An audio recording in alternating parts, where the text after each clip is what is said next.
हमारा अगला टॉपिक है Lenz law and motional EMF. इस टॉपिक में हमारी लर्निंग ऑब्जेक्टिव्स हैं energy aspects of electromagnetic induction, EMF induced due to a moving conductor, power required to move a conductor in magnetic field, charge flow and change in magnetic flux relationship. सबसे पहले हम पढ़ेंगे Lenz law. Faraday ने हमें बताया कि magnetic flux के change होने से करंट इंड्यूस होता है, मगर इस इंड्यूस करंट की पोलैरिटी क्या होगी?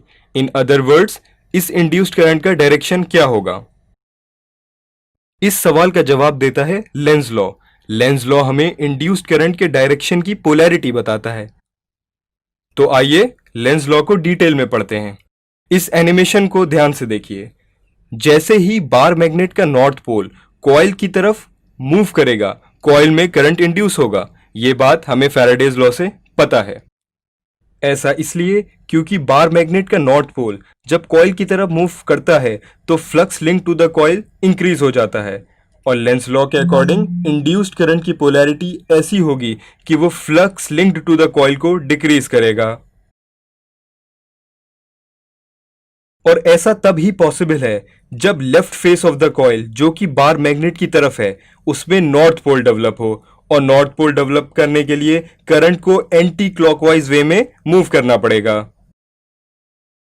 इस फिगर में हम देख सकते हैं कि जब बार मैग्नेट का नॉर्थ पोल कॉइल को अप्रोच करेगा तो कॉइल में नॉर्थ पोल डेवलप होगा, या ये कहें कि करंट एंटी क्लॉकवाइज मैनर में फ्लो करेगा। राइट हैंड वाले फिगर में हम देख सकते हैं कि जब बार मैग्नेट का नॉर्थ पोल कॉइल से दूर जा रहा है तो flux link to the coil कम हो रहा है। लेंज लॉ के अकॉर्डिंग इंड्यूस्ड करंट का डायरेक्शन ऐसा होगा कि वो लिंक्ड फ्लक्स को इंक्रीज करना चाहेगा।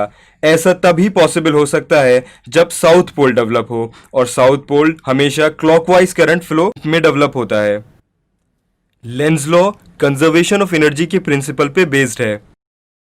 बार मैग्नेट को टू एंड फ्रो मूव करने में जो मैकेनिकल एनर्जी यूज होती है, वही एनर्जी इंड्यूस्ड करंट की फॉर्म में हमें दिखाई देती है। इस पूरे प्रोसेस में हम देख सकते हैं कि मैकेनिकल एनर्जी इलेक्ट्रिकल एनर्जी में कन्वर्ट हो रही है। लेंज लॉ को हम कॉन्ट्रडिक्शन अप्रोच से भी समझ सकते हैं। अगर हम मान लें for the sake of argument कि इंड्यूस्ड करंट की पोलैरिटी ऑपोजिट होगी एक्चुअल, मतलब ये कि अगर बार मैग्नेट का नॉर्थ पोल कॉइल की तरफ मूव कर रहा है तो कॉइल में साउथ पोल इंड्यूस हो जाएगा। इसी तरह से अगर बार मैग्नेट का नॉर्थ पोल कॉइल से दूर जा रहा है तो कॉइल में नॉर्थ पोल डेवलप हो जाएगा।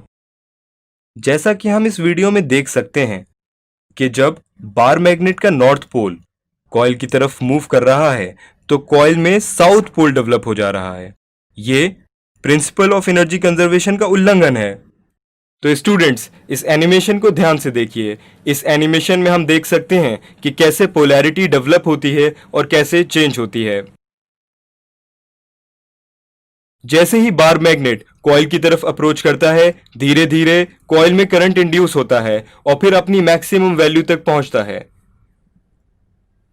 जैसे ही वो आधी कॉइल से पास हो जाता है, उसकी पोलैरिटी रिवर्स हो जाती है और फिर वो अपनी मिनिमम वैल्यू तक पहुंचकर फेड ऑफ हो जाता है।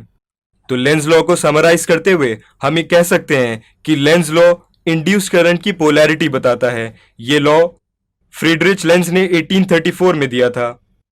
ये law principle of energy conservation पे बेस्ड है। लेंज लॉ ये कहता है कि किसी भी सर्किट में अगर करंट इंड्यूस हो रहा है तो उसका डायरेक्शन ऐसे होगा कि वो चेंज इन फ्लक्स को अपोज करेगा और उसके ऊपर एक मैकेनिकल फोर्स लगाएगा।